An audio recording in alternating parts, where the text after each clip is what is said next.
সেই ভাইরাল পটল মিষ্টি বাড়িতে বানিয়েছিলেন। চলুন আজকে একটু অন্যরকম পুর দিয়ে পটল মিষ্টি তৈরি করি। পটলগুলোকে ধুয়ে নিয়ে দুদিক বাদ দিয়ে খোসা ছাড়িয়ে মাঝখানটা চিড়ে পেট থেকে মাল মশলা বার করে রেখে দেবো।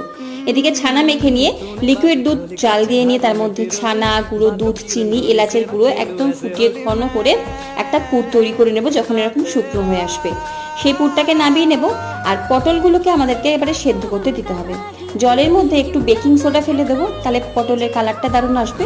তার মধ্যে পটলগুলোকে 4 থেকে 5 মিনিট মতো সেদ্ধ করে নেব। যখন কাঁটা চামচ ফুটিয়ে দেখবেন নরম হয়ে আসবে, তুলে নেব। হাফ কাপ চিনি, হাফ কাপ জলে একটা ঘন রস বানাতে হবে।